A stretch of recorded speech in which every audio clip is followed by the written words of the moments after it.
The night Inez Lawson discovered the truth about Perry Alden. She was standing in the cold November air behind Calloway's barn, with a letter crumpled in her fist and tears burning tracks down her wind-chapped cheeks. The letter had arrived that morning, forwarded from her former home in Abilene, Kansas, and its contents had unraveled everything she believed about the quiet man she had come to love over the past 6 weeks.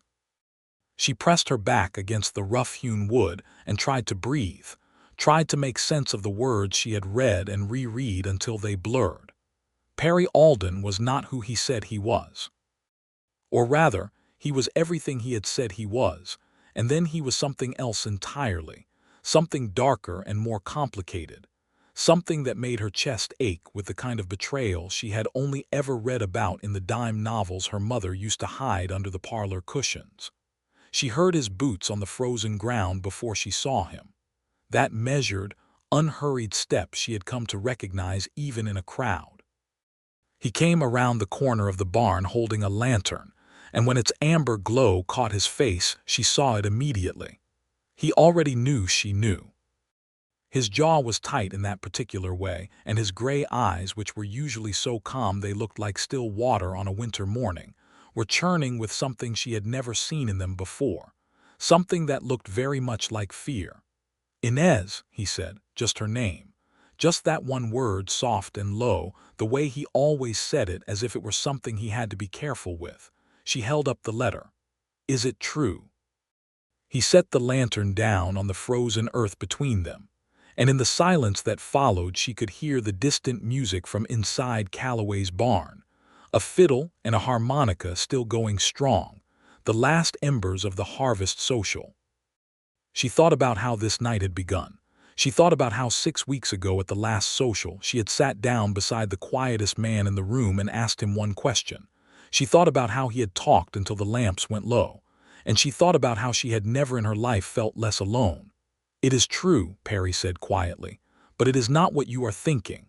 "Then tell me what it is," she said, her voice cracking at the edges. "Tell me everything, right now. No more secrets." He looked at her across the lantern light, and she saw the war in his face. And then he started talking. 6 weeks earlier, the town of Morrow Creek, Colorado, had been preparing for its annual harvest social with the particular combination of excitement and obligation that small frontier towns brought to every gathering. It was the autumn of 1882, and Morrow Creek sat in a narrow valley between 2 ridges of the Rocky Mountain foothills, a town of perhaps 400 souls built around a sawmill, a general store, 2 saloons, a church, a schoolhouse, and the kind of stubborn collective hope that keeps frontier communities alive through hard winters. Inez Lawson had arrived in Morrow Creek 14 months earlier, following her widowed father who had taken a position managing the books for Hatch Lumber, the company that owned the sawmill. She was 24 years old, dark-haired, with keen brown eyes that her father always said noticed too much, and her mother, God rest her, had called perceptive. Inez called herself practical. She had learned early in life that sentimentality was a luxury, like store-bought silk ribbon, and she had learned to live without both. She taught reading and arithmetic at the schoolhouse 3 mornings a week to the children whose parents could spare them from chores, and she helped Mrs. Clary run the lending library that occupied a corner of the general store. She was liked in Morrow Creek without being beloved, respected without being sought after, which suited her just fine. She had not come to Colorado to make herself the center of anyone's world. She had come because her father needed her, and because in Abilene there had been a man named Douglas Farr who had broken something in her that she was still quietly trying to repair. The harvest social was held every October in Calloway's barn, the largest structure in Morrow Creek, with Ezra Calloway's blessing and a great deal of his wife Martha's cooking. The tables were loaded with venison stew and cornbread and preserved berry pies, and someone always brought a jug of something that was not discussed in polite company. The fiddle players came from 3 different homesteads, and between them could manage about 11 songs with varying degrees of accuracy. Children ran underfoot. Old men argued about weather and politics. And the younger people of the valley looked at each other with the careful, measured hope of people who understood that loneliness on the frontier was a real and present danger. Inez arrived with her father, Harlan Lawson, a thin, precise man of 52 who navigated social gatherings with the efficiency of someone completing a task. He deposited her near the food table, exchanged words with the Calloway brothers about the lumber contract, and drifted away into the male gravitational orbit of business conversation. Inez did not mind. She filled a plate, found a chair near the wall, and settled in to watch. It was during this watchful period that she first noticed Perry Alden.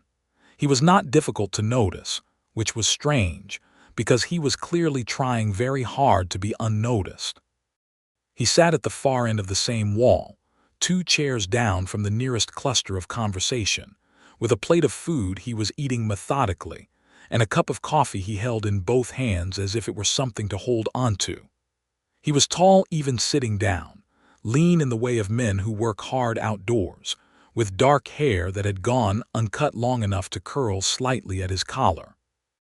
He wore clean clothes, which told her he had made an effort, but they were work clothes still, worn at the elbows and knees, which told her the effort had limits. His face was angular and still, the kind of still that is not emptiness but concentration, the way a deep river looks quiet from the bank. She had seen him before in town. He had a small operation northeast of Morrow Creek, a mixed farm with some cattle, the kind of modest homestead that was either a beginning or an end depending on the man. He came into the general store for supplies once every few weeks, spoke to Webb the shopkeeper in short, courteous sentences, and left without lingering. Nobody seemed to know him well. Nobody seemed to have made a particular effort to know him. Inez watched him from her chair and noticed 3 things. First, that 3 different groups of people had drifted past him, and none had stopped to speak. Second, that he was aware of this and seemed neither wounded nor relieved by it, just observant. Third, that when the Calloway children ran past chasing a dog and knocked over a chair directly beside him, he caught the chair before it hit the floor with a reflexive, unhurried precision that suggested both excellent physical awareness and the particular kind of attentiveness that notices things others miss. She thought, there is a story in that man that no one in this room is asking about. And then she thought, I have been alone for 14 months and I am tired of my own silence. So she picked up her plate and her coffee and she walked over and sat in the chair beside him. He looked at her with what appeared to be genuine surprise, as if she were a bird that had landed on a fence post he was watching and he had not expected actual contact. Good evening, she said. I am Inez Lawson. I teach at the schoolhouse. I know who you are, he said. His voice was low and deliberate, each word placed carefully. Perry Alden. I have the farm northeast of the ridge. I know, she said. They looked at each other for a moment.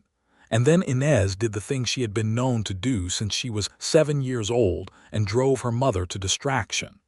She asked the question she actually wanted answered rather than the polite question the situation seemed to require. What are you thinking about right now? She said. He blinked. It was not a question he had been expecting.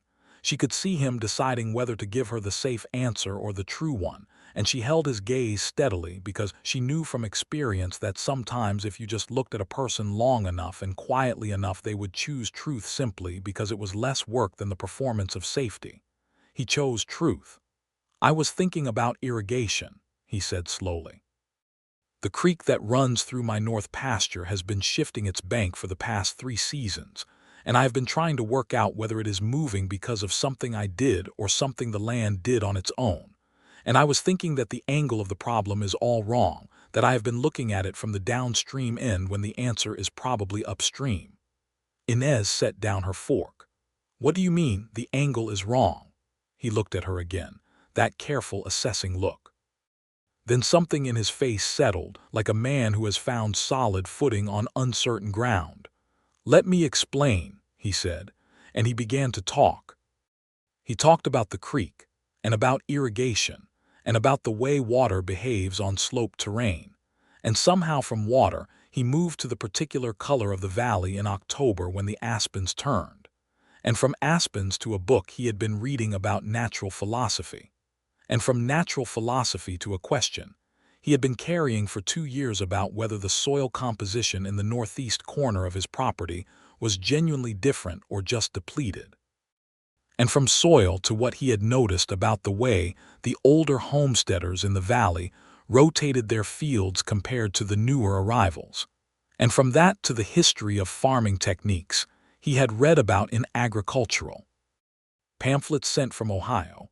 And at some point Inez realized that the social was still going on all around them, and neither of them had moved in 2 hours. She had not said much. Mostly she had listened, and asked questions and listened again. Not out of politeness but out of genuine interest, because Perry Alden's mind was a labyrinth of connections and observations that she had not encountered in this valley or, frankly, in most rooms she had ever occupied. He was not performing intelligence. He was not showing off. He was simply sharing what he actually thought about things, with the particular fervor of a man who had not been asked in a very long time. She noticed that the crowd was thinning. She noticed that the musicians had stopped and started again with a slower set of songs. She noticed that her father had come to stand at the edge of her field of vision and then gone away again, which meant he had seen she was engaged and made the sensible decision not to interrupt. Around 11 o'clock, she noticed that most of the lamps had burned down and Martha Calloway was extinguishing the ones on the far tables. "The lamps are going low," she said. Perry stopped mid-sentence, looked around at the emptied barn and the guttered lights, and then looked back at her with an expression she could not quite read. Something between mortification and something else, something warmer and more uncertain. "I have been talking for 3 hours," he said. It was not quite a question. "You have," she agreed. "I do not," he said, and stopped. "I am not usually a man who—" He stopped again. "You asked me a question," he said finally. "Nobody here has asked me a question in 8 months." The weight of that sentence landed between them like a stone dropped into still water. Inez felt the ripples of it. "Well," she said carefully, "you had a great deal to say." "I am sorry," he said. "I did not mean to take up your whole evening." "You did not take it up," she said. "I gave it." He looked at her then with those gray eyes that she was just beginning to understand were never actually still, just deep, and she felt something shift in the foundation of herself. Something she had not felt since before Douglas Farr, and possibly not even then, because what she had felt for Douglas she was increasingly convinced had been admiration for his surface rather than knowledge of his depth. Perry Alden had depth she suspected she had not yet reached. "Would you be willing," he said carefully, "to have supper with me, at my farm? Not as any kind of, I mean to say, there would be proper my neighbor Mrs. Hendricks could—" He stopped, gathered himself. "I am asking improperly. Let me begin again." "Yes," she said. He blinked again. "I would like to come to supper," she said. "And you are not asking improperly." She rode out to his farm 4 days later on a gray Saturday afternoon with her father's knowledge and Mrs. Clary's delighted conspiracy, because Mrs. Clary was the kind of woman who understood that a woman on the frontier needed allies, and she had decided to be one of Inez's. The farm was 3 miles northeast of town, a modest spread with a solid house, a large barn that was better maintained than the house, a kitchen garden going to seed in the autumn cold, and a view of the ridge that was, without exaggeration, one of the most beautiful things Inez had ever seen. Perry had cooked. This surprised her.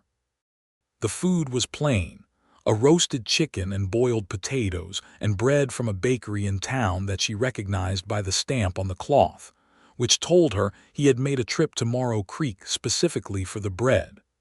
There was coffee and a jar of honey and a pie that was lopsided on one side but tasted excellent.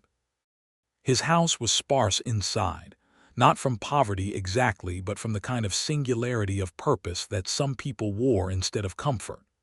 There were books everywhere, stacked on every horizontal surface, many of them clearly read multiple times based on the battered spines. There were papers covered in calculations on the table beside the window. There was a drafting compass and a set of surveying tools hung neatly on the wall, and there was one framed photograph on the mantelpiece that she glanced at and then away from because something about the formality of it told her it was private. They ate and they talked. He was less hesitant now than at the social, now that he was on his own ground, and she discovered that the flood she had released at the barn had not been a one-time occurrence, but the breaking of a dam that she suspected had been building for a very long time. He asked her questions too, real ones, about what she taught and why she had chosen teaching, about Abilene and what it had been like growing up there, about her mother who had died of pneumonia when Inez was 19. He listened the way he talked, with complete and focused attention, as if what she said was the most important data currently available to him. She found herself talking about Douglas far without meaning to. She mentioned him only briefly, not the details but the shape of it. A man she had trusted who had turned out to be untrustworthy, an engagement that had ended with shame and damage, and a specific kind of loneliness that is worse than the ordinary kind because it contains betrayal. Perry did not press for details. He only said, quietly, "Some people are skilled at appearing to be something they are not. It is not a reflection of your perception. It is a reflection of their craft." She looked at him. "You speak as if you have experience with that particular kind of person." There was a pause. A brief one, barely a second, but she was learning to notice his pauses because they were never empty. This one had something in it, something she filed away. "I have known a few," he said, and then he refilled her coffee cup and asked her what she thought about the work of Charles Darwin, and the evening moved forward, and she let it. Over the following weeks they saw each other with increasing frequency and increasing candor. He came to her father's house for dinner, and impressed Harlan Lawson by demonstrating a working knowledge of ledger methods that turned out to be better than Harlan's own, which Harlan found simultaneously irritating and deeply satisfying. Perry took her riding along the ridge trails and showed her things she would not have found alone. The way the creek bent, exactly as he had described at the social, a specific meadow where the grass grew in circles he theorized, were caused by underground water, a cluster of old-growth aspen trees that he said were probably all one organism connected underground. She thought, this is what it is supposed to feel like. Not the performance of feeling, but the actual experience of another person's inner world opening to receive yours. She thought about telling him about Douglas more completely. She thought about asking him the question that had been sitting at the back of her mind since that first pause at dinner, the one about what he meant when he said some people were skilled at appearing to be something they were not. She thought, there is time. She did not yet know how wrong she was. The letter arrived on a Tuesday morning in mid-November, brought by the mail carrier who came through Morrow Creek every 8 days from Pueblo. It was addressed to Inez Lawson in care of Hatch Lumber, forwarded from the postmaster in Abilene. The handwriting on the envelope was feminine and unfamiliar, and when she opened it standing in the general store with the morning light coming through the dusty window, her first thought was that someone had made a mistake. Her second thought, after she had read it twice, was that someone had most certainly not made a mistake. The letter was from a woman named Cora Halstead.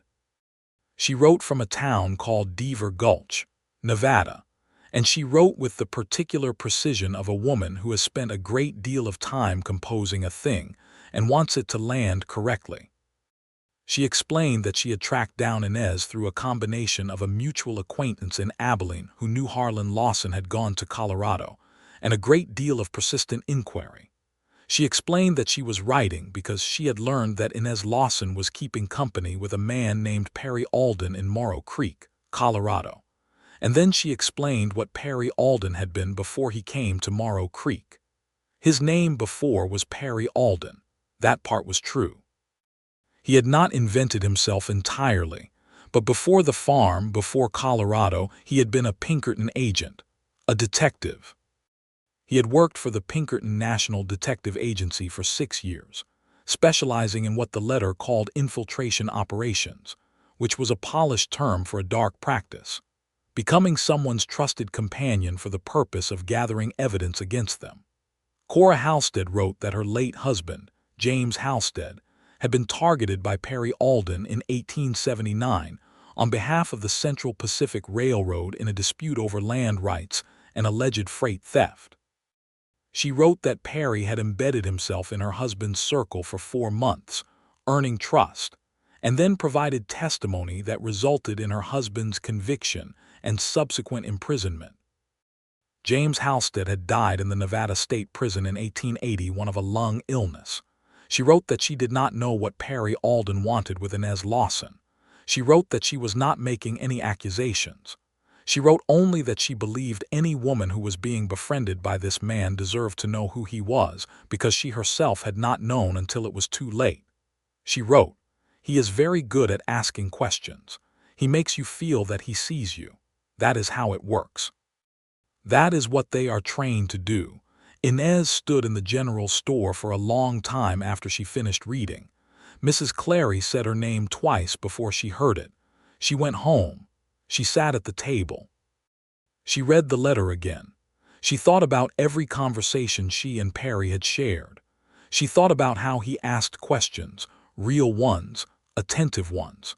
She thought about the pause at dinner when she had said something about people being skilled at appearing to be things they were not. She thought about the photograph on his mantelpiece that she had never asked about. She thought about the surveying tools on his wall and the Pinkerton agency, and everything she knew about the kind of dark work that involved embedding oneself in another person's life under false pretenses. She thought about betrayal. She thought about how Douglas Farr had felt, and how this felt worse because this time she had been more careful, more guarded, and she had still walked straight into it.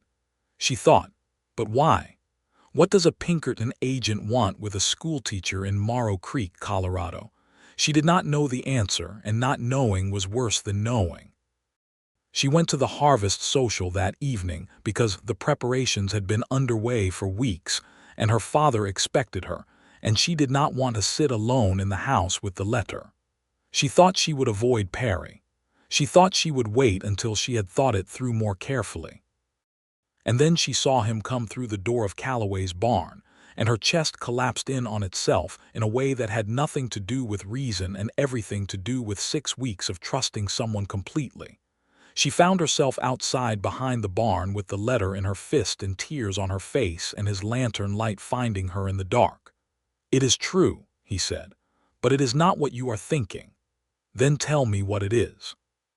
He picked up the lantern from the frozen ground and held it between them and looked at her with those deep gray eyes, and she braced herself. "I was a Pinkerton agent," he said, "for 6 years. I left the agency in the spring of 1881. Everything I told you about myself is true. The farm is mine. My name is my name. I am not investigating anyone in Morrow Creek. I am not investigating you." "Then why are you here?" Her voice was steadier than she felt. "Because I needed to be somewhere that was not what I had been," he said.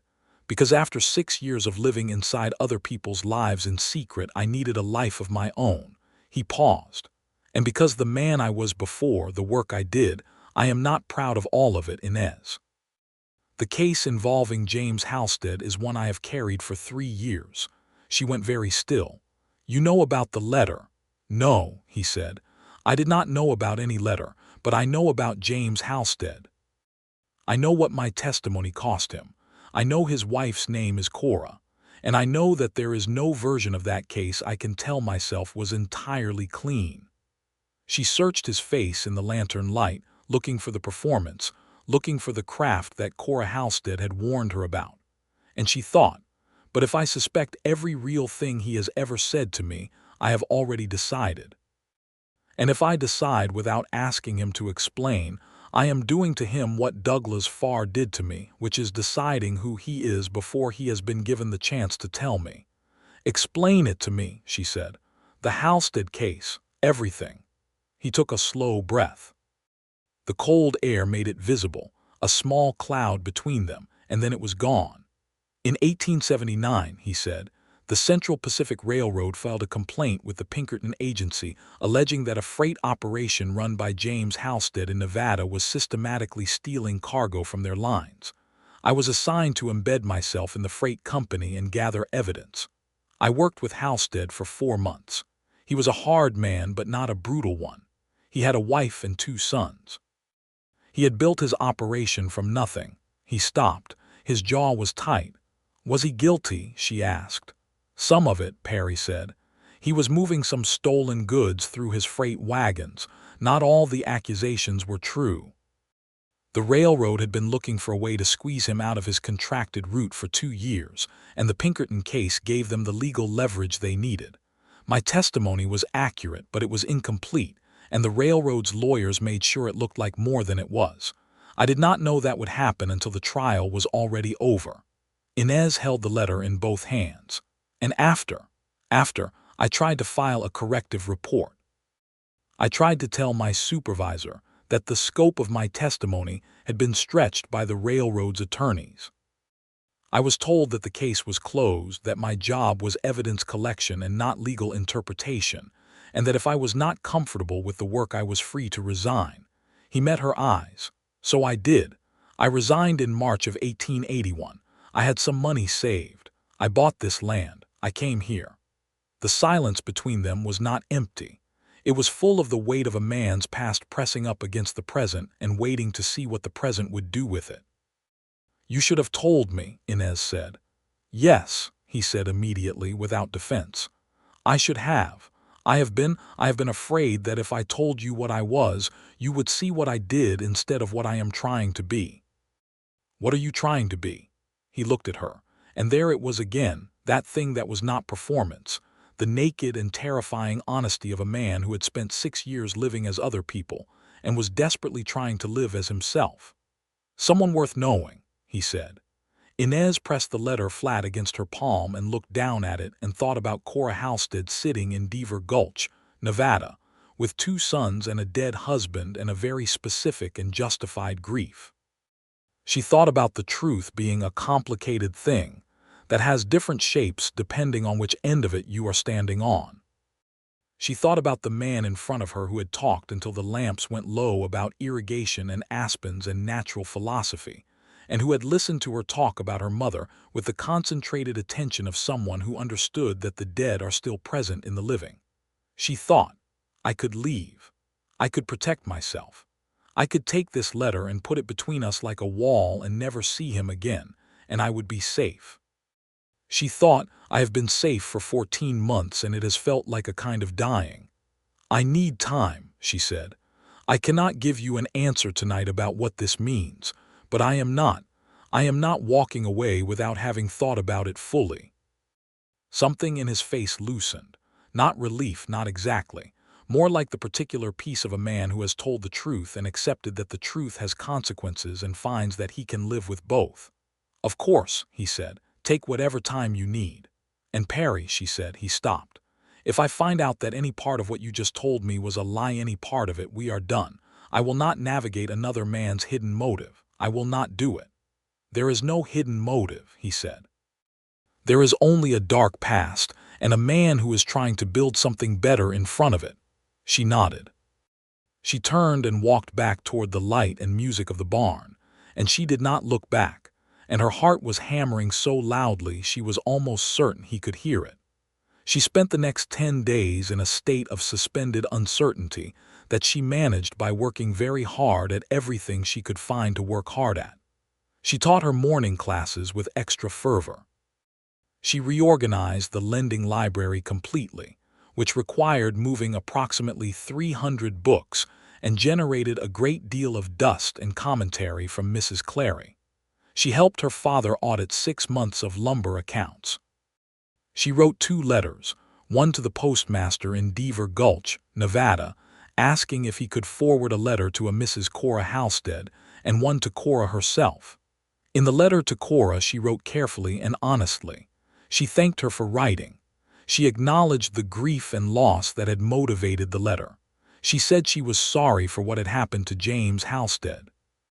She said she did not yet know what she was going to do about Perry Alden, but that she was grateful to have been told the truth. Or rather, grateful to have been told a truth, because she had since learned that truth in this case had more than one face, and she was trying to see them all clearly. She also asked one question: had James Halstead, to Cora's knowledge, actually been moving stolen goods through his freight operation? She sent the letter, and then she waited. Perry came to town twice in those 10 days. Once she saw him at the general store, and they exchanged a greeting that was civil and careful. And once he came to her father's house with a bushel of winter squash from his root cellar that he handed to Harlan at the door with a quiet word of explanation, and no apparent expectation of seeing Inez, which she appreciated even as it made something ache behind her sternum. Her father said nothing about this. Harlan Lawson was a man who believed that other people's interior lives were their own business, which was sometimes maddening and sometimes exactly right. On the 11th day, a letter came back from Deaver Gulch. It arrived in the same mail packet as a hardware catalog and a circular from a land development company, and Inez opened it at the kitchen table while her father ate his breakfast. Cora Halstead's second letter was shorter than the first. She wrote, "Yes, James was moving some of it. Not all they said, but some. I knew it and I should not have known it. I was angry for so long that I let myself remember only the parts that fit my anger. Your question reminded me of the rest." I do not know if that makes the Pinkerton man right or wrong. I think it makes him something in between, which is harder to be angry at. I am sorry for whatever trouble my letter has caused you. I hope you make the right choice for yourself. I have the feeling you will. Inez sat with that letter for a long time. She thought about the space between being right and being righteous. She thought about how a person could do a thing that was technically honest and still cause damage, and how that damage was real even if the intent was not cruel. She thought about Perry Alden sitting in that barn 4 months in someone else's life and what that must have cost a man who was, she was increasingly certain, constitutionally unsuited to pretending to be anything other than what he was. She thought, he told me the truth when I asked him. He told me without hesitation. He could have invented a version that made him look better, and he did not. She thought, he said he left because he was not comfortable with the work. She thought, I believe him. And then she thought, now what? She found him the next morning. She rode out to his farm in the early light, arriving just as he was coming from the barn with 2 milk pails that he set down very carefully when he saw her. The frost was still on the ground and her breath smoked in the cold air, and she was direct about it because she had never been anything else. I believe you, she said from horseback, about what you told me. He looked up at her. He did not say anything. I also think you were part of something that caused real harm, she said. And I think you know that, and I think the knowing of it is part of why you are here instead of still being there. Yes, he said. And I think the question of whether you are trustworthy is not answered by your past alone, she said. It is answered by what you do in front of me right now every day going forward. He was very still. So I am giving you that chance, she said, to answer it in front of me. He let out a breath she suspected he had been holding for 11 days. Inez, but you have to be honest with me about everything, she said. I mean everything, not just the things that are comfortable. Are we agreed?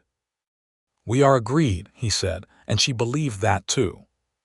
She swung down from her horse and he came forward to take the reins, and they stood together in the frost-bright morning with the vapor of their breathing mingling in the cold air, and something between them that had been held at careful distance quietly closed. Now, she said, tell me about your plan for the creek. You were in the middle of working something out and I would like to know if you have solved it. His face changed. It was a small change, the kind she was learning to read, a slight easing at the corners of his eyes that on another man might have been a grin. On Perry it was enough. I have a theory, he said. Come and let me show you. The winter came to Morrow Creek the way it always did in the Colorado foothills, with sudden conviction and no apology. By December the valley was locked in snow, and the roads were navigable only with significant effort and forethought. Inez rode out to Perry's farm twice a week when the weather allowed, and when the snow was too deep, they exchanged notes carried by whoever happened to be traveling in the right direction, which in a small community was usually someone. The notes were practical at first. About books she was sending him from the lending library and questions he had about the agricultural pamphlets he was still accumulating. Then they became something else. Not quite love letters. Something more careful than that, and in some ways more intimate, because they were written in the full knowledge that the other person would read each word with complete attention, and nothing would be missed. He wrote to her about what he was reading. She wrote back with what she thought about it, and sometimes disagreed with him. And he wrote back to say that her disagreement was interesting and here was why he still held his position. And she wrote back to say he was wrong about one particular point and here was the evidence. And once she heard from Mrs. Hendricks, who happened to be carrying a note north, that Perry had apparently read Inez's latest letter twice on the spot, and then stood in his kitchen for a moment with a peculiar expression on his face before writing a response. "What kind of expression?" Inez asked. Mrs. Hendricks, who was 60 and knew exactly what kind of expression it was, said diplomatically, "The satisfied kind." At Christmas, the town of Morrow Creek held a small gathering at the church. Perry came and stood with Harlan Lawson during the carol singing, the two of them an unlikely pair. Afterward, in the cold and dark outside the church with stars burning white and icy overhead, Perry produced from his coat pocket a small object wrapped in brown paper and held it out to her with a formality that she suspected cost him considerable effort. She unwrapped it. It was a compass, brass, with a clear glass face and a needle that swung to north with decisive confidence. The kind of instrument that had been made to be used, not displayed. "For your rides," he said. "In case the trails look different under snow." She turned it over in her hands. On the back, very small, he had etched 4 words with what must have been a fine tool and a great deal of patience.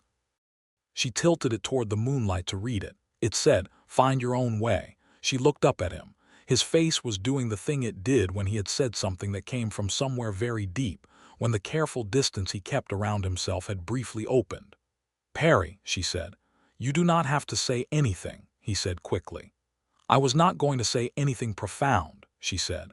"I was going to say that this is the best gift I have received in a very long time. And that I think you are a remarkable man." She paused. "And that I think I am falling in love with you." The silence that followed was the silence of a man who has been waiting for something and is not quite able to believe it has arrived. "I was going to wait until spring to tell you that I felt the same," he said at last, carefully. "I did not want to. I thought you might need more time before Perry." "Yes. Stop being careful and just say it." He looked at her with those gray eyes that were never still and said, quietly and with complete conviction, "I love you, Inez. I have been in love with you since you sat down next to me at that social and asked me what I was thinking, and I told you about irrigation, and you did not walk away." She laughed. She could not help it. It came out of her like something that had been waiting a long time for permission, clear and unguarded in the cold night air. "Nobody walks away from an interesting conversation," she said. "You would be surprised," he said. She reached up and took his face in both her cold-gloved hands and looked at him for a moment from very close, and then she kissed him for the first time in the starlight outside the church in Morrow Creek, Colorado, in December of 1882, and it was the kind of kiss that is not a question but an answer. Winter became the kind of winter that is later remembered as one of the severe ones. January of 1883 brought 3 weeks of temperatures that cracked wood and froze livestock water overnight. Perry's cattle came through it with more losses than he had hoped and fewer than he had feared, and Inez rode out on the first passable day after the worst of it to find him with dark circles under his eyes from nights spent keeping the animals alive, but intact himself, and somehow in better spirits than she expected. "You seem remarkably calm about losing 4 head," she said. "I calculated the risk going in," he said. "You cannot be surprised by the thing you prepared for." She thought about that later. She thought it was very characteristic of him. There was a crisis in February that had nothing to do with weather. A man named Rouse Garfield, who ran a cattle operation south of town and had opinions about everything with the volume to match, started a rumor that Perry Alden's farm title was irregular, that the land purchase had been made through back channels during a period when the county recorder's office had been known to mishandle paperwork. It was the kind of rumor that was hard to disprove because the underlying bureaucratic chaos was real, even if the accusation about Perry specifically was not. Inez heard about it from Mrs. Clary, who had heard it from the blacksmith, who had heard it from Garfield himself at the second saloon. She went directly to her father. Harlan Lawson spent 2 days going through county records with the methodical precision of a man who loved nothing more than finding an error in someone else's paperwork. What he found was that Perry's title was entirely clean, that the purchase had been properly recorded and witnessed, and that the period of recorder's office trouble Garfield had referenced was in fact 18 months before Perry had even arrived in Colorado, making the insinuation not only false but factually impossible. He presented this information to Rouse Garfield directly, in front of the 3 men Garfield had been repeating his rumor to, with the quiet relentlessness of a man who knows he is right and does not particularly enjoy showmanship but will not back down from a fact. Garfield did not apologize, but he stopped talking. Inez told Perry what her father had done.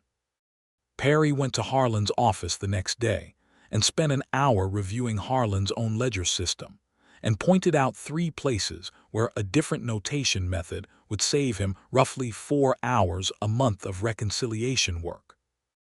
Harlan considered this offer of returned value for approximately 30 seconds and then said it was the most practical thank you he had ever received.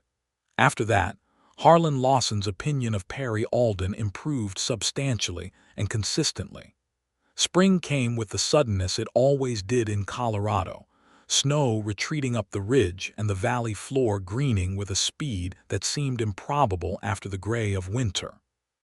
Perry's Creek problem revealed itself more clearly in the thaw, and he and Inez spent 3 Saturday afternoons walking the bank together, she carrying a notebook and recording his observations while he waded in the cold water in boots that he described as nearly waterproof.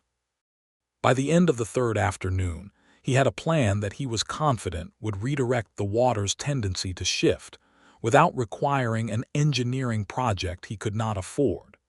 She watched him in the creek with his sleeves rolled up and his serious face doing its calculations, and she thought about how this was the thing she had not known she was looking for. Not a man who was easy or uncomplicated, but a man who was genuinely and specifically himself, who had depths that continued to reveal themselves, who was honest even when honesty was costly. She thought about the photograph on his mantelpiece that she had still never asked about. In late April she asked.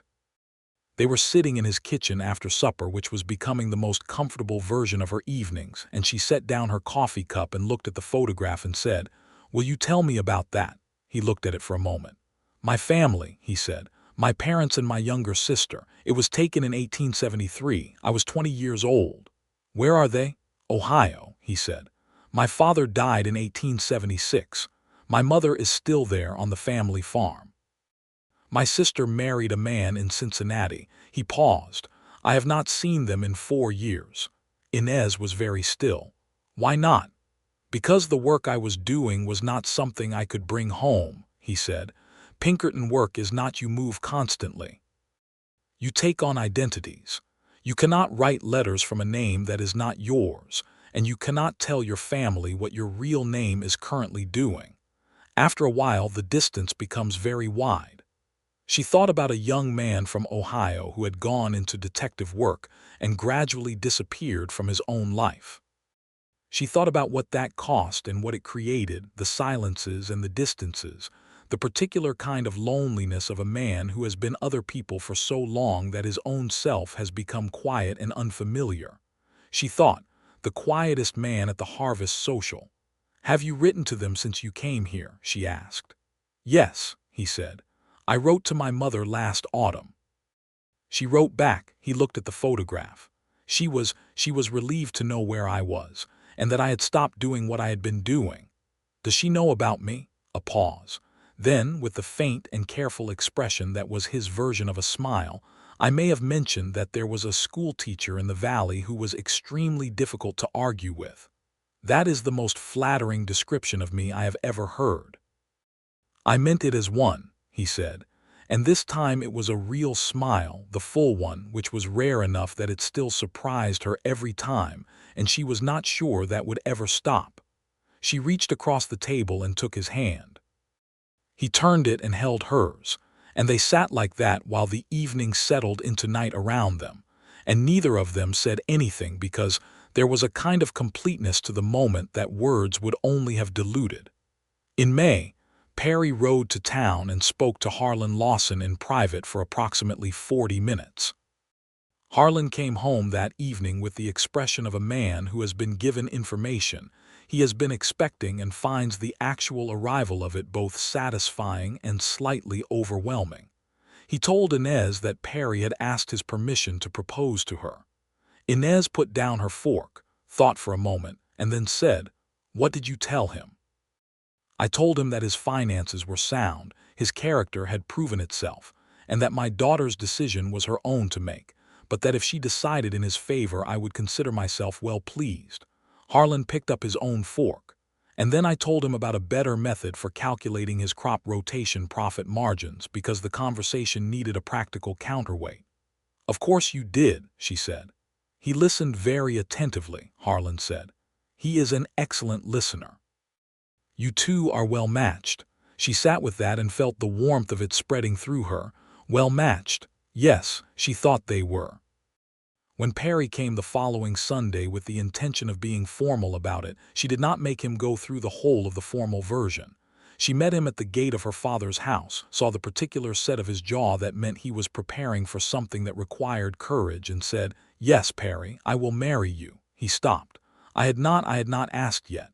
"You were about to." "I had a speech prepared." She looked at him. "Is it a good speech?" "I think so," he said. "Parts of it are quite well constructed." She linked her arm through his and turned him toward the door. "Then you can give it to me over coffee."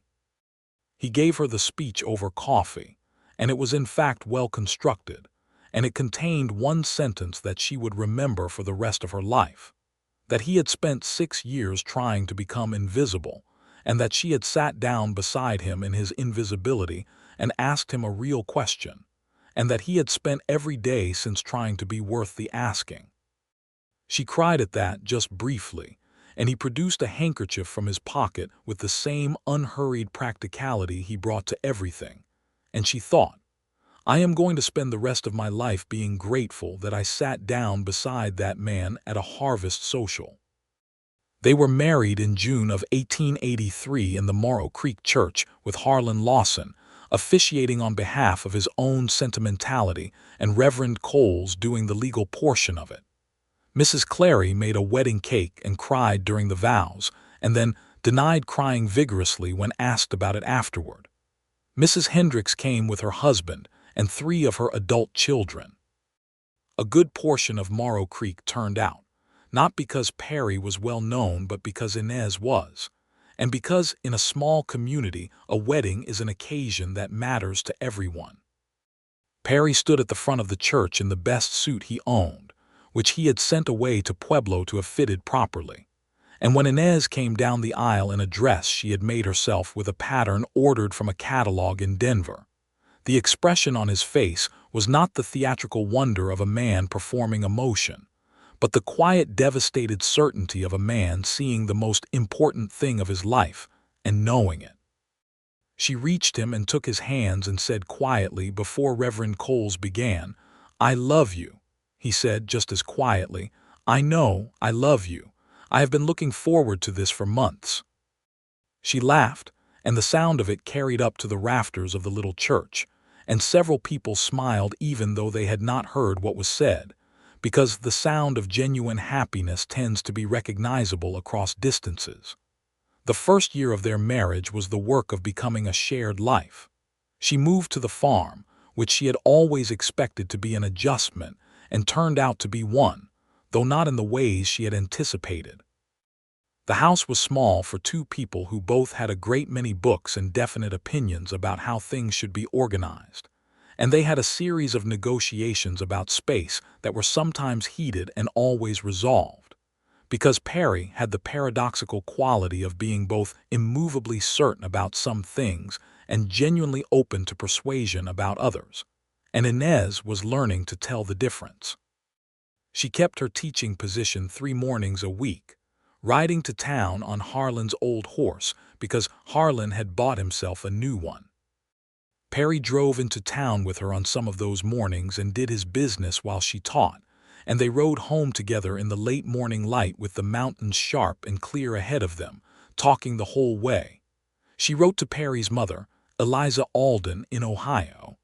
The first letter was tentative, an introduction, a careful reaching out.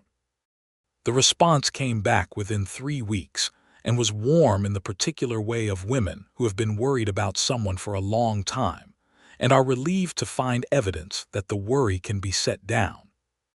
Eliza Alden wrote that she was glad her son had found someone with evident good sense and asked very specific questions about the farm, the house, the teaching school, and the condition of the roads to town, which Inez found charming and answered in complete detail. In September of that first year, something happened that she had not fully expected. Perry's sister, Clara, came west.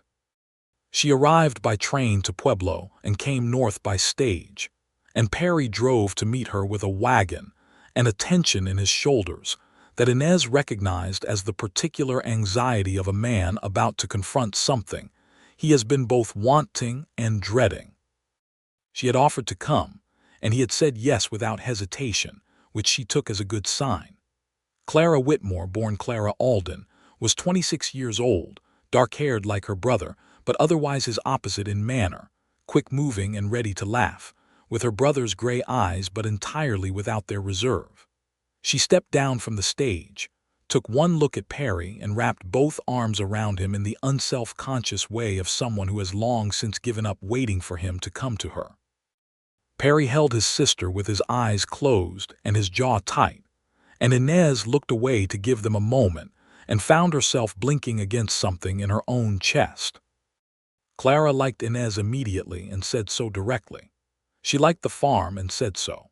She was less enthusiastic about the condition of the house's interior, which she described as the interior of a man who owns 9 agricultural pamphlets and 2 cooking pots, and proceeded to spend 3 days making small but decisive improvements that Perry tolerated with the particular grace of a man who knows he is being helped. On the last evening before Clara's departure, the 3 of them sat on the porch in the September warmth, and Clara said to Inez, with the directness of someone who has thought about something for days and decided to simply say it, "I want you to know that whatever he was before, who he is with you is who he always should have been. I can see it. He has come back."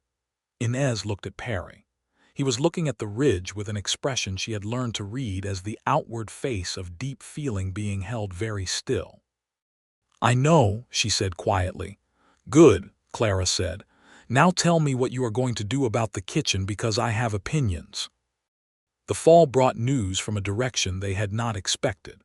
A letter arrived from a law firm in Colorado Springs, addressed to Perry, informing him that as part of a settlement in an ongoing litigation between several former Pinkerton clients and the agency, he was eligible to provide a corrective affidavit regarding his testimony in the Halstead case of 1879. The settlement effort was being coordinated by a reform-minded attorney named Walter Greer, who had been working for several years to address cases where Pinkerton testimony had been oversold by railroad attorneys. Perry sat at the kitchen table with that letter for a long time. "What do you want to do?" Inez asked. "Write the affidavit," he said without hesitation. "It will not undo what happened to James Halstead, but it will be on the record it is the correct thing. It may cause trouble with the Pinkerton agency. I no longer work for them. They have long memories and significant resources." He looked at her steadily.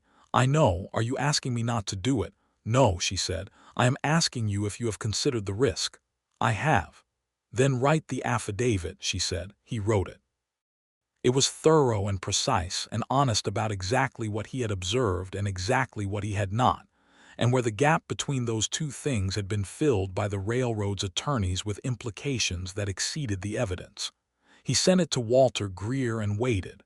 There were no immediate consequences from the Pinkerton agency. What came instead, 3 months later, was a letter from Cora Halstead. It was a short letter. She wrote that she had been informed of the corrective affidavit by Walter Greer, who had contacted her as part of his process. She wrote that it did not bring her husband back. She wrote that she was not sure how she felt about it. But she wrote at the end that she thought it was a brave thing to do and that she hoped it was the beginning of something good. Inez read the letter and then passed it to Perry without comment. He read it and sat quietly with it for a moment. "I am going to write to her," he said. "I think that is the right thing," Inez said. He wrote a careful letter to Cora Halstead. He did not ask for forgiveness because he understood that forgiveness was not something that could be requested, only given. He acknowledged what had happened. He said what he had tried to do to correct it. He said he was sorry for the harm. He said he hoped she and her sons were finding their way through a life that had been made harder than it should have been. Cora wrote back once, brief and not warm but not cold either, somewhere in the middle, which Perry said was more than he had earned and he would take it as the grace it was. By the winter of 1883, Inez was carrying their first child. She told Perry on a December evening by the fire, and his face did the thing it did when something mattered so much. It bypassed his careful reserve entirely and landed directly on his expression. He took her hands and looked at her, and then he stood up and went to the window and stood there for a long moment, and when he turned back around his eyes were bright. "I did not," he started. "I know," she said. "Come and sit down." He came and sat and took her hands again and held them, and they sat by the fire for a long time without talking, which was their particular version of saying everything. Their son was born in July of 1884, 2 weeks later than the doctor in Morrow Creek had estimated, which led to 3 weeks of Inez being extremely ready for the whole business to conclude, during which Perry read to her from every book in the house without complaint and made soup 4 times a week, and in general demonstrated that the quality of his focused attention was equally applicable to the management of an impatient pregnant woman and the analysis of creek erosion. They named the boy James. They had discussed the name for weeks. Perry had suggested it. Inez had been silent for a moment and then said yes, and they had both understood what it meant without saying all of it, and that was sufficient. James Alden was a large, loud, opinionated baby who reminded Inez of absolutely no one she knew, which she found both amusing and clarifying about the mystery of what people become. He had Perry's gray eyes from the beginning, which Perry regarded with a solemnity that Inez found privately hilarious. "He is 3 weeks old," she said. "He is not judging you." "I am aware," Perry said, continuing to regard his son with great seriousness. "He has your eyes," she said. "That is all that is happening." "Yes," Perry said. "It is a great deal to consider." She laughed, and baby James, startled by the sound, went briefly quiet and then made a sound of supreme indignation, and Perry picked him up with the careful, competent hands of a man who had decided to learn this particular skill with the same thoroughness he brought to everything, and walked him in slow, measured circles around the kitchen, and Inez watched them both and thought, "This is what it comes to. All the dark past and the hidden secrets and the forced choices and the betrayal and the rebuilding. It comes to this. A man and his son in a good kitchen in Colorado, a woman watching them with her whole heart." Harlan Lawson came to stay for 3 months after James was born. He slept in the smaller room that Perry had converted the summer before, and he helped with the farm work in his precise, methodical way that was useless with animals and excellent with fencing. And he held his grandson with the trembling, careful reverence of a man who has been given something he did not know he needed. And Inez decided that this was one of the best summers of her life. In 1885, they added a proper room to the house. Perry and Harlan, and two men from town working through a hot August to frame it out and roof it before the September rains. It was not elegant, but it was solid, which Inez had decided was her preferred aesthetic for houses and men both. That same year, Perry wrote to his mother and convinced her to make the journey west.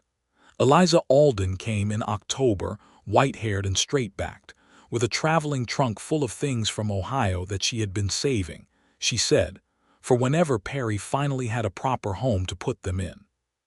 She stayed 6 weeks, and she and Inez found each other immediately, with the particular recognition of two pragmatic women who approached the world with similar tools. Eliza held James and told Perry, standing in the kitchen one morning while Inez was out on her teaching ride, that she was grateful for Inez.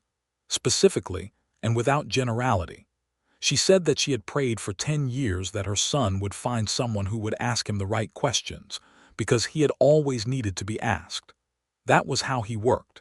Perry told Inez this later that evening, which was unusual because he did not often report conversations word for word.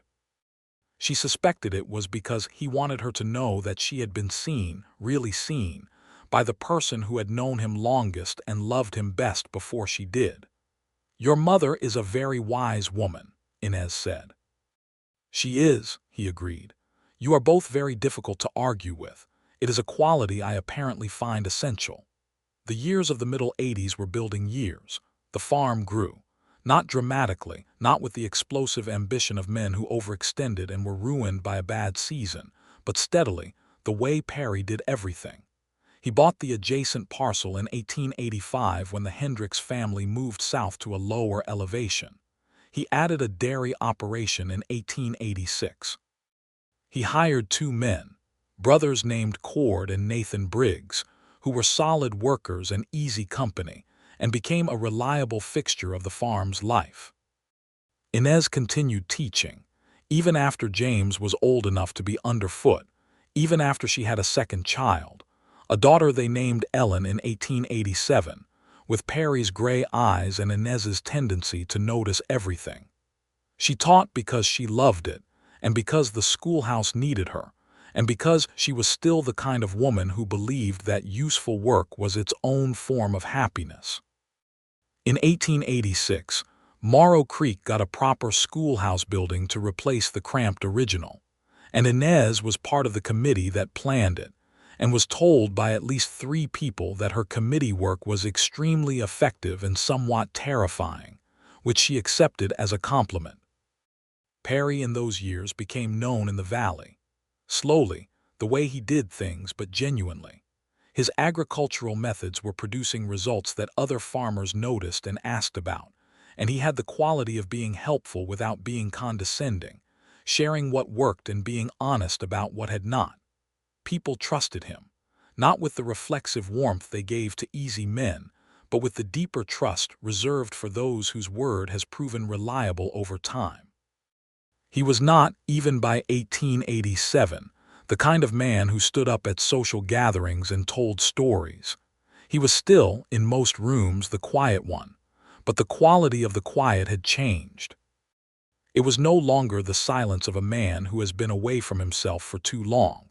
It was the silence of a man who is comfortable with what he knows and patient with what he does not, who has enough happening inside to make the outside quiet feel sufficient rather than empty. Inez knew this difference better than anyone. In the spring of 1888, she came home from a teaching morning to find Perry sitting at the kitchen table with an unopened letter in front of him, and an expression she had not seen in 2 years. The closed, careful look. The look that meant something from the past was pressing at the door. She sat down across from him. "What is it?" He slid the letter to her without speaking. She looked at the return address. It was from a man named Thomas Reeves in San Francisco. The name meant nothing to her. "My former supervisor at the Pinkerton agency," Perry said. She looked at the sealed envelope. "Do you want me to leave you to read it?" "No," he said. "I want you here." He opened it. He read it. His face did not change much while he read, which meant it was significant. When he finished, he put it flat on the table and looked at it. "He is dying," Perry said. "Liver disease. He has 3 months at the most. He is writing to people from his past. He paused. He says he believes I was right to leave. He says the Halstead case was one of 3 where he knows the agency's testimony was used beyond its actual scope by railroad attorneys. He says he did not stop it when he should have. Inez was quiet. He is not asking me to do anything, Perry said. He is just telling me. Is it enough? She asked. Perry thought about it. She watched him think, this man she knew so completely now, the particular quality of his consideration, the way he turned a thing in his mind until he had seen all its faces. It is more than I expected from him, he said finally. It is not absolution, but it is honest, and I appreciate honesty even when it comes late. She took his hand across the table. He turned his and held hers the way he had since the beginning. Do you want to write back? She asked. Yes, he said. I think I do. He wrote to Thomas Reeves, and Reeves wrote back once more before he died in June of that year.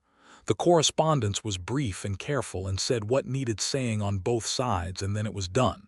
That autumn, James started school.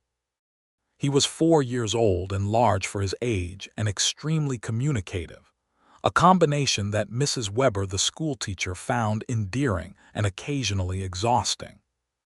Inez taught on alternate days and found the experience of teaching her own son's classmates in the same building where he sat to be one of the odder and more delightful experiences of her life.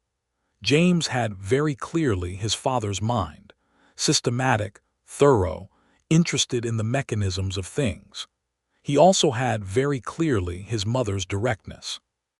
The combination made him the kind of child who asked the teacher extremely good questions and then argued with the answers if he found them insufficient, which the other teachers considered alarming and Inez considered encouraging. He asked me today why we start arithmetic at 1 and not at 0, Mrs. Weber reported to Inez with the expression of a woman who has been put in a philosophical corner by a 4-year-old. That is an excellent question, Inez said. What did you tell him? I told him we would discuss it when he was older. He will not accept that. I am aware, said Mrs. Weber. Inez told Perry about it that evening, and he sat for a moment and then said, he is right that it is a good question. I will explain the concept of 0 to him this weekend. He is 4. He asked the question, Perry said, with complete reasonableness. She looked at her husband across the dinner table and felt the wave of love that still surprised her with its regularity and force, even after 6 years, even in the ordinary kitchen table moments that were the texture of a life. She thought, I sat down next to the quietest man in a barn because I was tired of silence, and I have spent every day since in the best noise I have ever known, which is a man's real thoughts, offered freely, without performance or pretense. She thought, I would do it again. I would do it 100 times. Perry, she said. He looked up from the potatoes. Yes. Are you happy? He put down his fork. He looked at her with those deep gray eyes, which after 7 years she still had not entirely reached the bottom of and had come to believe she never would, and this was not a frightening thing but a thrilling one. Inez, he said, I was a man who had forgotten what it was like to be himself. You asked me one question at a social in October, and I talked until the lamps went low, and I have not stopped talking since. What do you think? She smiled. I think that is a yes. It is an unequivocal yes, he said. Possibly the most unequivocal yes of my life, she laughed. Baby Ellen, in her high chair between them, laughed too, not because she understood, but because Inez was laughing and Ellen had always been quick to follow her mother into joy.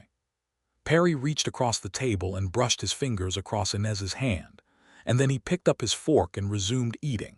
And outside the window the stars were coming out over the ridge. The same ridge she had watched with him from his porch 5 years ago, with her whole life changed and still changing. In 1889, Colorado became a state, which was an occasion of significant celebration in Morrow Creek and most of the territory. Perry attended the celebration in town with Inez and both children, and when someone suggested that Perry give a short speech about the occasion, because he was now on the town council after 2 years of being quietly effective on various committees, he stood up in front of 40 people, and spoke for approximately 4 minutes with the concision and precision that Inez found characteristic of everything he did. It was, several people agreed afterward, the best speech of the evening, which was entirely because it said exactly what it meant to say and nothing more. Afterward, Mrs. Clary found Inez near the refreshments table and said, "Your husband gave a very good speech." "He is a very good talker," Inez agreed. When asked, Mrs. Clary looked at her with the affectionate shrewdness of a woman who has watched a love story unfold over 7 years from a particularly good vantage point. "Do you remember when you first sat down beside him at the harvest social?" "I think about it regularly," Inez said. "I was watching," Mrs. Clary said. "I saw you cross the room and sit down next to that silent man, and I thought, well, something is going to happen." She patted Inez's arm. "I was right." "You were right," Inez agreed warmly. The question of writing a proper letter to Cora Halstead, a real one that was not about legal proceedings or corrective affidavits, had sat in the back of Inez's mind for several years. In the autumn of 1889 she finally wrote it, not on behalf of Perry but as herself. She wrote about what she had done with the information Cora had sent, how she had asked Perry directly, how she had decided what to believe and why, what the years since had been. She wrote about James and Ellen. She wrote about the farm. She wrote about teaching. She wrote not to justify anything but simply to say, "Here is what became of the thing you set in motion by being brave enough to write that letter. Here is the life." She did not know if Cora would write back. Cora wrote back in January of 1890. Her letter was the longest she had sent, and in it she said that she had remarried the previous spring, a steady man named Arthur who worked at the Nevada Land Office and was good to her sons. She said her older son was 15 and beginning to talk about going to the university in California. She said she had not expected, when she wrote that first letter, that it would lead to any of this particular kind of correspondence with a woman she had never met in Colorado who had chosen, with full information, to love the man who had been part of her worst chapter. She said she thought that took a particular kind of courage. She said she was glad they had both ended up in a good place. Inez showed Perry the letter and he read it twice, quietly, and then handed it back. "I am glad," he said. "So am I," she said. In the spring of 1890, Perry's mother Eliza came west again, this time with Clara and Clara's husband Frank and their 2 daughters. The house was full for 3 weeks in a way it had never been before, with children running in every direction and conversations happening in 3 rooms at once. And Perry stood in the middle of it one evening with an expression that Inez could not read until she looked more closely, and realized it was simply a man who has found, after a very long time, that he is surrounded by family, and does not quite know what to do with the enormity of it.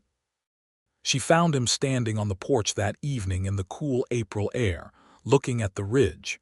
She came and stood beside him and slid her arm through his, and he covered her hand with his without looking away from the mountains. "All right?" she asked. "More than all right," he said. "Good." They stood there together for a while, listening to the noise from inside, Clara's laugh and Frank's deep voice, and the children and Eliza telling someone something with her Ohio practicality, and James's voice carrying clear and certain above it all, asking, inevitably, a very good question. "He asked my mother today why the mountains are that particular color at dusk," Perry said. "What did she tell him?" "She told him it was the light bouncing off the rock at a low angle. He said he understood the physics, but why that color specifically? She said she would have to write to a professor." Perry's voice was warm and quiet. She was delighted. "She and James are very well matched," Inez said. "They are," he agreed, "like his mother." She leaned her head against his shoulder. He turned his head and rested it briefly against hers, and then they stood straight again and watched the ridge and the colors going deep and purple as the sun went down. "Perry," she said, "yes, I am going to have another baby." The silence lasted exactly as long as it had the first time, that particular quality of silence that is not emptiness but the time it takes for a man's heart to catch up to his mind. "When?" he asked, and his voice was the low, careful one, the one she loved best. October, the doctor thinks.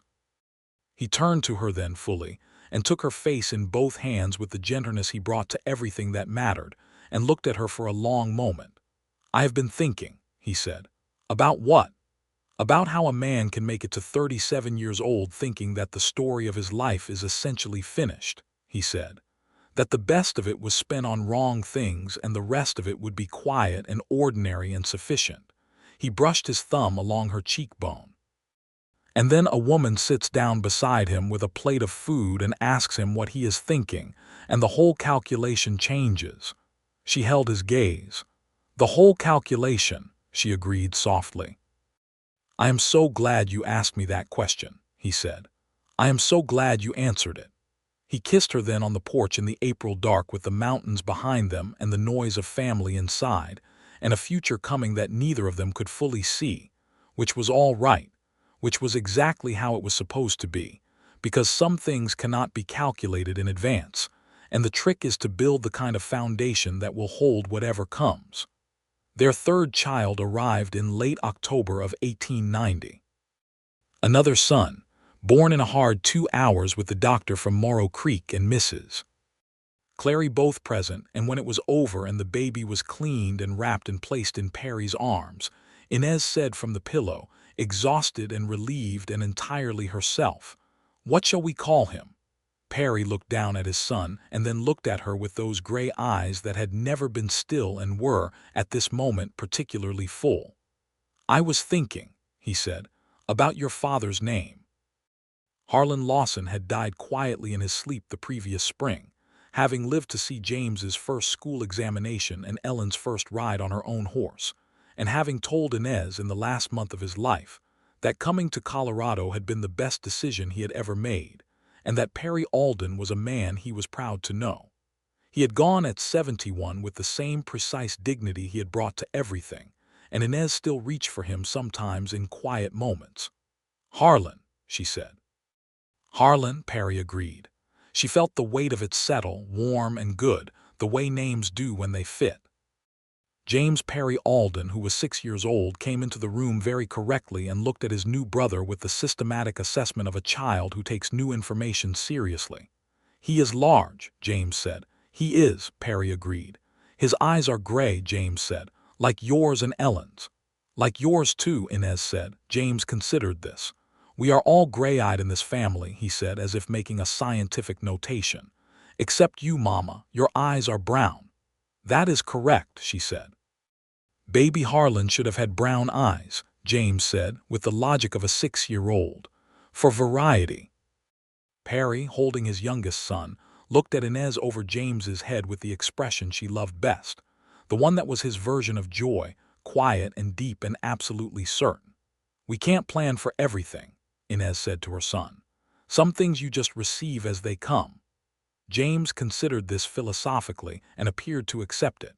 He went to stand next to his father and look at baby Harlan with the seriousness of an older brother who has already decided on the scope of his responsibilities. "I will teach him things," James announced. "I am sure you will," Perry said. "Good things," James added, with the implication that this was worth specifying. "Come here, James," Inez said, and her son came and sat on the edge of the bed beside her, and she put her arm around him, and across from them Perry held the new baby, and Ellen appeared in the doorway in her nightgown, roused from sleep by the activity, and stood with her gray eyes wide and her dark hair loose and her 7-year-old dignity slightly ruffled. "Is it finished?" Ellen asked, meaning the baby business. "He is here," Inez said. "Come and see."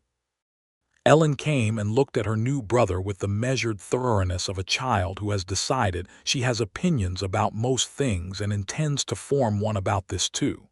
Then she said, "He has a nice face." "He does," Perry said quietly. "I think he will be all right," Ellen said, and this was clearly a significant verdict. "I think so too," Inez said. "Come, all of you. Come and sit together for a little while. There is plenty of room." And they did. Perry and James and Ellen gathered around the bed where Inez lay with baby Harlan in her arms, in the house on the farm northeast of the ridge in Morrow Creek, Colorado, in October of 1890. And outside the window the aspen trees were doing their October thing, going gold and burning in the afternoon light. The same aspens Perry had described to her at a harvest social 8 years ago on the first night he had talked, until the lamps went low. She thought about that night sometimes still from this distance. She thought about the woman she had been then, careful and a little damaged, sitting with a full plate next to a quiet man who was sitting even quieter.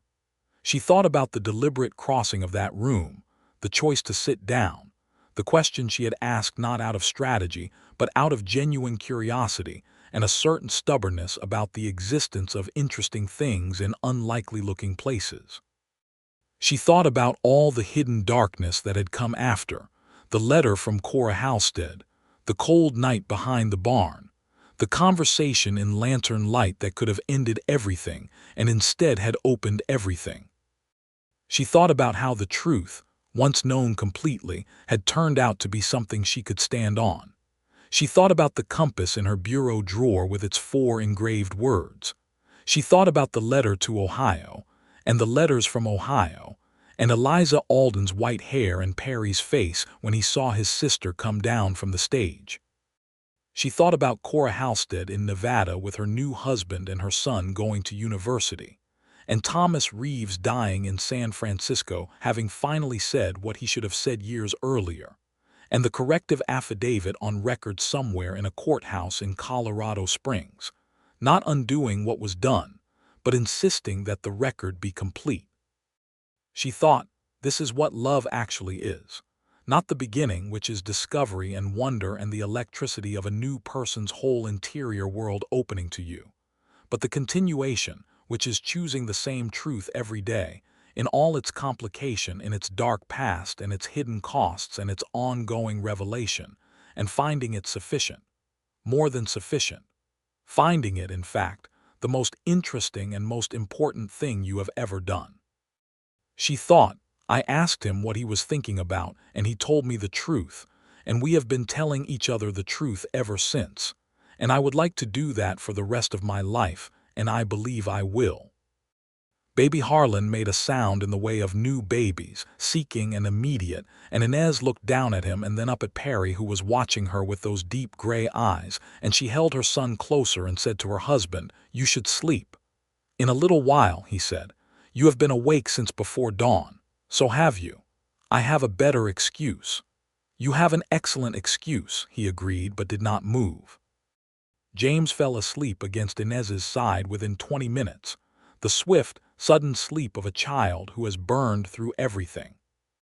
Ellen lasted a bit longer, sitting very correctly in the chair beside the bed, as if she had decided that staying awake was a point of dignity, and then put her head down on the mattress edge and was gone.